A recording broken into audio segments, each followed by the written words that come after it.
মতো রং, সীতার মতো ঢং, সবকিছু সীতা সেজে। আর যেখানে রামচন্দ্র কাঁদছিলেন সেইখানে মা সতী এসে দাঁড়িয়েছে। আজ হইয়া জানকী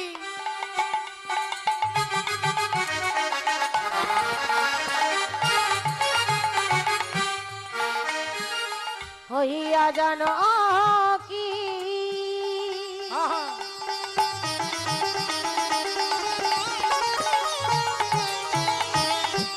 সাজিলেন জানকী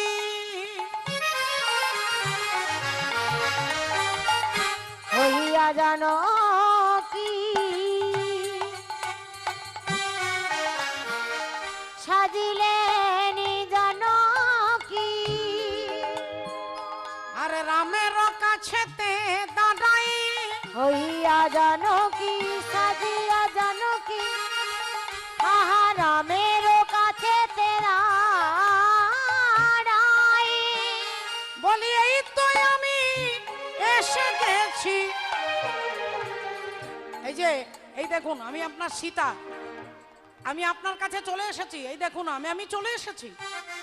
এখন সতী সীতা সেজে এসেছে। বলি অমন করে কেঁদো না হে, এসেছি তোমার কাছে। অমন করে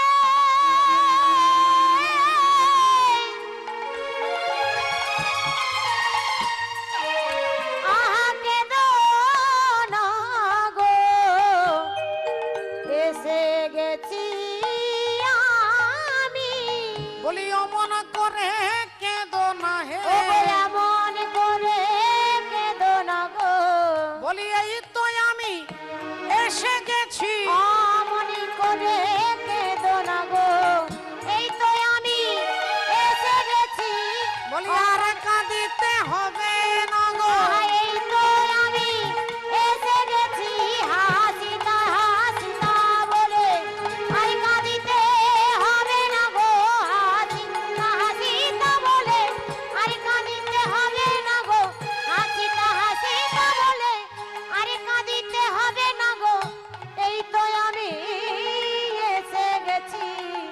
হইয়া জানকী সাজিলেন জানকী রামের সম্মুখে আসি।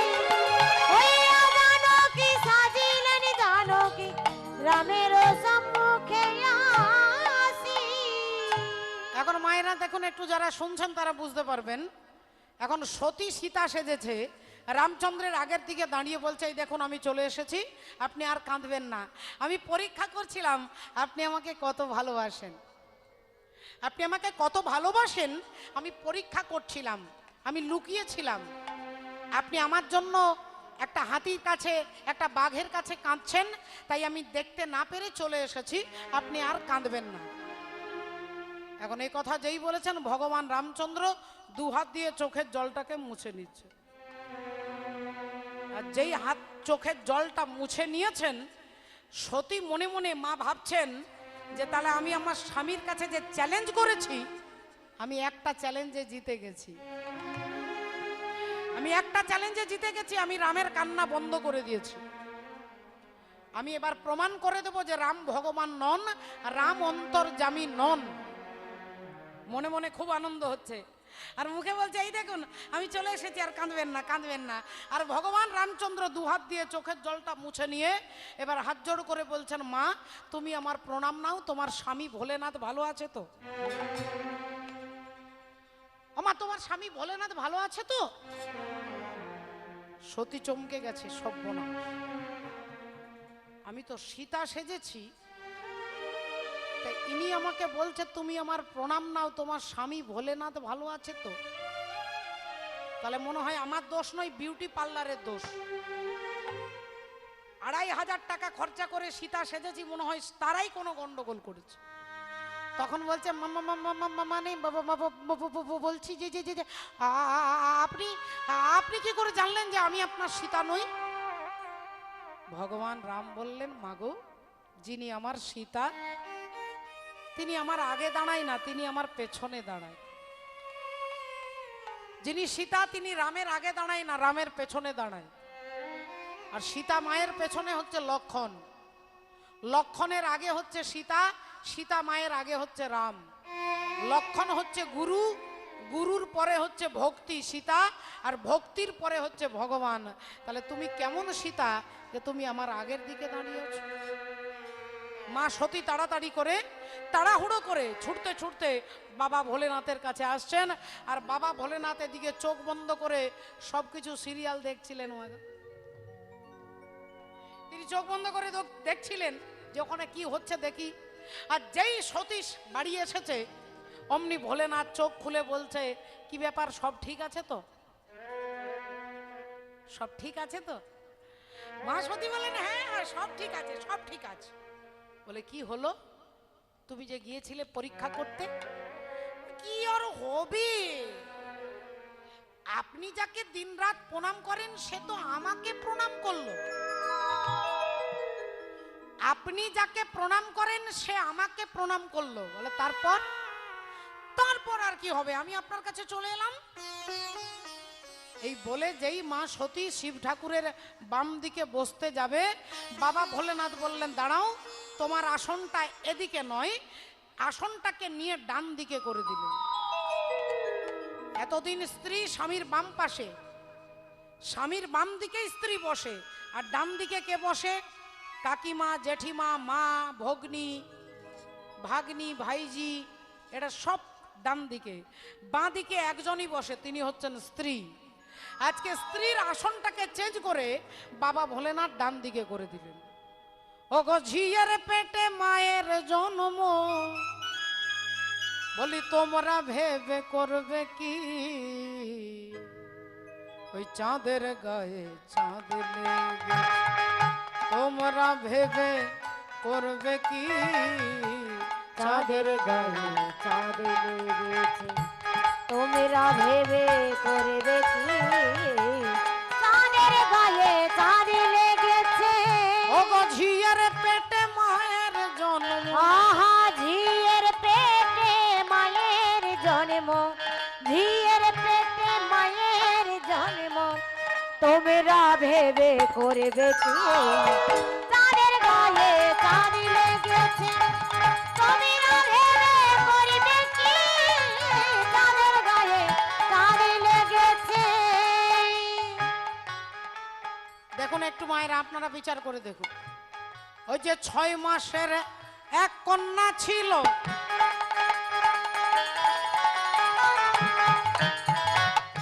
আর 9 মাসে তার গর্ভ হলো গো।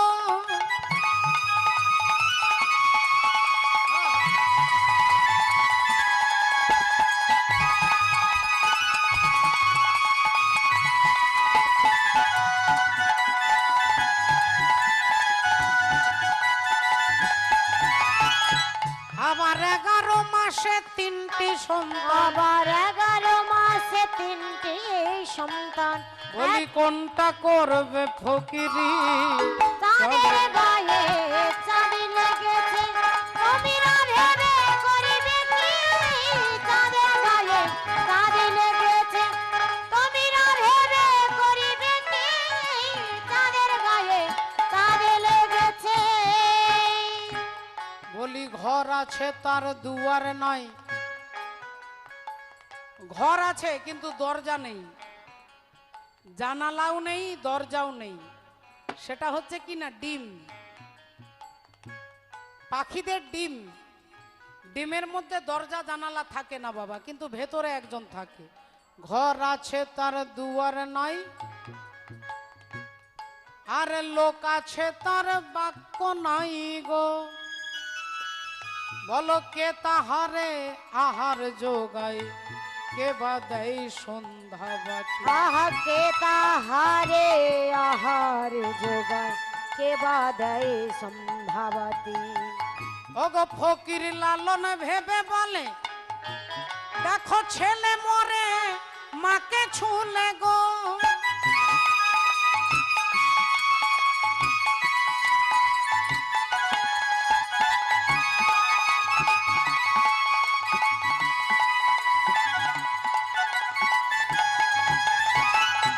ফকির লালন ভেবে রাধে। বলে, ছেলে মরে মাকে চলে গো। ওগো এই কই কথার তত্ত্ব নইলে, এই কয় কথার তত্ত্ব নইলে বলি তার হবে না ফকিরি। তাদের গায়ে চাঁদে লেগেছে, তুমি না ভেবে করিবে কি? তাদের গায়ে চাঁদে লেগেছে, তুমি না ভেবে করিবে কি? তাদের গায়ে চাঁদে লেগেছে।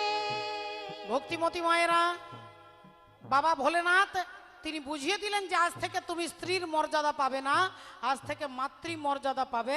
তাই বাঁ দিকের আসনটাকে ডান দিকে করে দিলেন।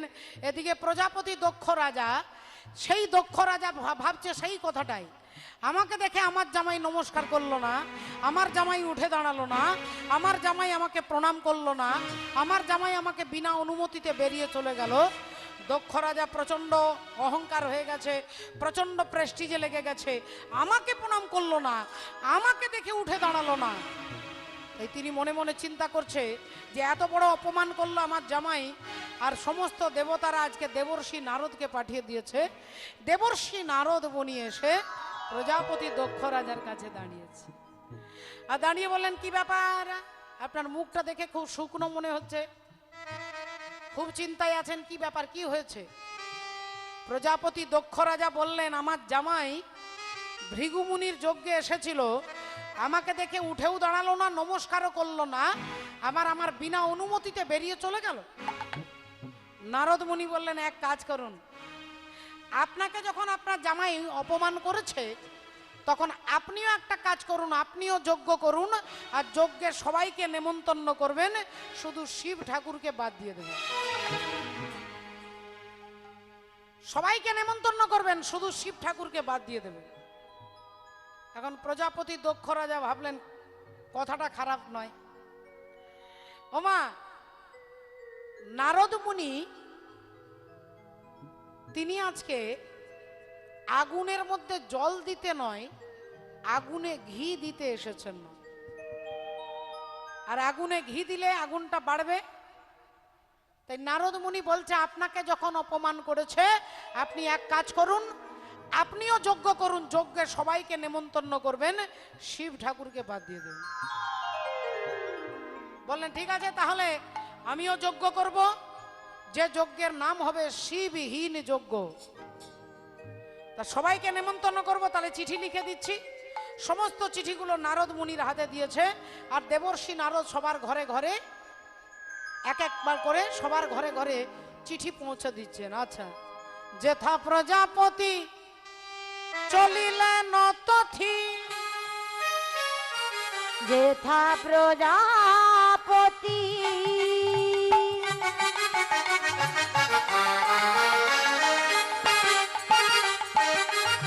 চলিলেন তথি, ওগো যেথা প্রজাপতি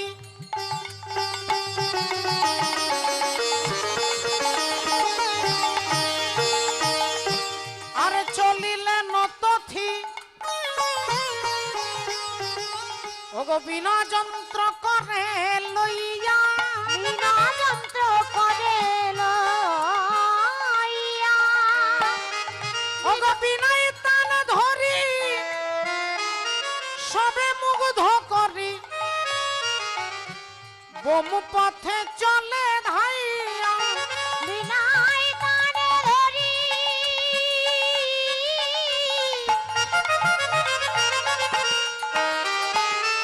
সরে মুগ্ধ করি,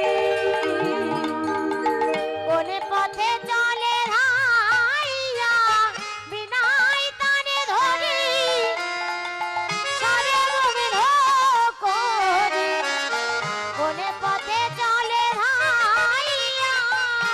বলি হরি হরি হরি বলে, হরি হরি হরি বলে, ওগো নারদ চলে হেলে দুলে, হরি হরি হরি বলে, নারদ চলে হেলে দুলে, হরি হরি হরি বলে, ওগো নারদ চলে হেলে দুলে, হরি হরি হরি বলে, নারদ চলে হেলে দুলে,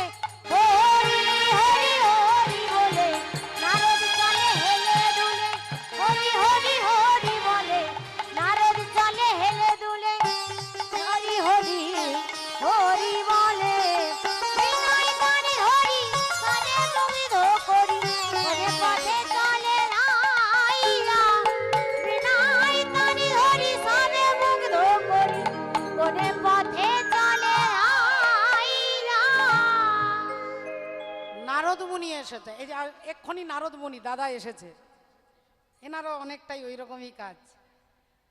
হরি বলে রাধে। জামাই এসেছে বলে প্যান্ডেলটাকেও ফল দিয়ে সাজিয়েছে, যদি জামাইয়ের খিদে পায় তা ফলগুলো অন্তত তুলে খেতে পারবেন। জয়নি তাই জয় রাধে। অনেক দূর থেকে দাদা ভাই এসেছেন, অনেক দিন পরে দেখা হয়েছে দাদার সাথে, কারণ দীর্ঘদিন ধরে, দীর্ঘ কয়েক বছর ধরে আমি আপনাদের মেদিনীপুরেই থাকি, আপনারা অনেকে জানেন। তাই দাদা ভাইয়ের সঙ্গে দেখা হলো, খুব ভালো লাগছে। হরি বলে রাধে রাধে। তিনি ভালো থাকুন, সুস্থ থাকুন, গোবিন্দের কাছে প্রার্থনা করি। জয় নিতাই জয় রাধে। দেবর্ষী নারদ একে একে সবার ঘরে ঘরে চিঠিগুলো পৌঁছে দিয়েছে মা, কিন্তু শিব ঠাকুরকে বাদ দিয়ে দিয়েছে। শিব ঠাকুর বাদ। এখন যথারীতি দক্ষ প্রজাপতির যজ্ঞের অনুষ্ঠানে সব যাচ্ছে, সমস্ত দেবী দেবতা সবাইকে নেমন্তন্ন করেছে, সবাই যাচ্ছে সকালবেলায়। আর এদিকে সকালবেলায় সব কৈলাস পর্বতের ওপর দিয়ে যাচ্ছে, আর এদিকে মা সতী কি করছেন, তিনি ভোরবেলায় বাগানে গিয়ে ফুল তুলছেন। ভোরবেলায় বাগানে গিয়ে ফুল তুলছেন, আর ফুলগুলো তুলছেন একটা একটা করে সাজিতে রাখছে, ফুল তুলছে আর সাজিতে রাখছে। এমন সময় একজন দেবী বলে উঠলেন, এই সতী, এই তুই এখনো ফুল তুলছিস? তুই তোর বাপের বাড়ি যাসনি? মা সতী বললেন, কেন, আমার বাবার বাড়িতে কি হয়েছে? বাবার কি শরীর খারাপ?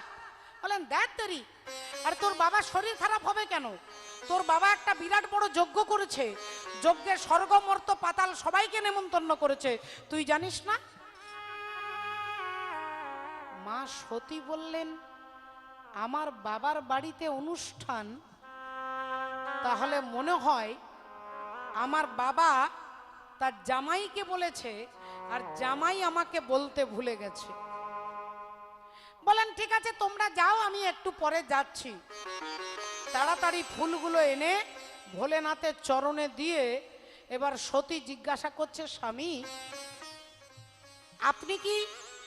আপনি কি জানেন যে আমার বাবার বাড়িতে আজকে একটা বিরাট যজ্ঞ হচ্ছে? শিব ঠাকুর তো মিথ্যে কথা বলতে পারবে না বাবা, তিনি তো মিথ্যে বলেন না। তিনি বললেন, হ্যাঁ জানি, তোমার বাবার বাড়িতে বিরাট যজ্ঞ হচ্ছে, স্বর্গমর্ত পাতাল সবাইকে নেমন্তন্ন করেছে। তাহলে আপনি আমাকে আগে থেকে বলেননি কেন? আমি ব্যাগ ট্যাগ গুছিয়ে রাখতাম, জামা কাপড় নিয়ে রাখতাম।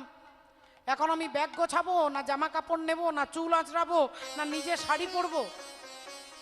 ভোলেনাথ বললেন, এগুলো কিচ্ছু করতে হবে না, কারণ তোমার বাবা তোমাকে আর আমাকে দুজনকে বাদ দিয়ে দিয়েছে। তোমার বাবা তোমাকেও বাদ দিয়ে দিয়েছে, আমাকেও বাদ দিয়ে দিয়েছে। যেই কথা বলেছেন অমনি মা সতী বলে উঠলেন, কি বলছেন স্বামী? আমার বাবার বাড়ির অনুষ্ঠান আর আমার বাবা আমাকে বাদ দিয়ে দেবে? তাহলে নিশ্চয়ই কোনো কারণ আছে। ভোলেনাথ বললেন, না, অন্য কোনো কারণ নেই। ভৃগুমুনির যজ্ঞে আমরা সবাই গিয়েছিলাম, তোমার বাবাকে দেখে সবাই উঠে দাঁড়িয়েছিল, আর আমি চোখ বন্ধ করে গোবিন্দের ধ্যান করছিলাম। আমি চোখ বন্ধ করে গোবিন্দের ধ্যান করছিলাম, তাই আমি তোমার বাবাকে দেখিনি, তাই আমি উঠে দাঁড়াতেও পারিনি, আর উঠে না দাঁড়িয়ে হাত জোড় করতেও পারিনি, নমস্কারও করতে পারিনি। তোমার বাবা ভেবে নিয়েছে যে আমি ওনার শত্রু। তোমার বাবা ভেবে নিয়েছে আমি ওনার শত্রু, তাই তোমাকেও বাদ দিয়ে দিয়েছে আর আমাকেও বাদ দিয়ে দিয়েছে। সতী বললেন, অসম্ভব, আমার বাবা ঝামেলায় হয়তো নেমন্তন্ন করতে ভুলে গেছে। তা ভুলে গেছে বলে আপনি আমার বাবার বাড়ি যাবেন না? আমার বাবা মানে তো আপনার গুরুজন। ভোলেনাথ বললেন, তোমার বাবা যদি আমাকে নেমন্তন্ন করতে ভুলে যেত, আমি 100 বার তোমার বাবার বাড়ির দরজায় যেতাম, কিন্তু তোমার বাবা আমাকে ভুলে যাননি, আমাকে ইচ্ছে করে বাদ দিয়ে দিয়েছে। সতী বললেন, ঠিক আছে ঠিক আছে, আপনাকে যেতে হবে না, আমি চললাম। আপনাকে যেতে হবে না, আমি চললাম। বাবা ভোলেনাথ বললেন, দেখো সতী, আমি তোমাকে এখনো বারণ করছি, তুমি যেও না, তুমি সহ্য করতে পারবে না, তোমার অনর্থ সর্বনাশ হবে। কিন্তু সতী কোনো কথা শুনলেন না। বাবা ভোলেনাথকে প্রণাম করে বেরিয়ে চলে যাচ্ছেন, আর অমনি ভোলেনাথ নন্দী আর ভিঙ্গিকে বলছে, যা, তোরা তোদের মায়ের পেছনে পেছনে যা যা। মা সতী ছুটতে ছুটতে আসছে, ছুটতে ছুটতে, এত গয়না বেটি কোথায় পেলি গয়না, এত গয়না বেটি কোথায় পেলি গয়না, এত গয়না বেটি কোথায় পেলি গয়না। ওগো সিঙ্গির ওপর ভৃঙ্গি হয়ে সিংহের ওপর ভেঙে হয়ে ওগো বাপের বাড়ি চলে এলি গয়না, এত গয়না বেটি কোথায় পেলি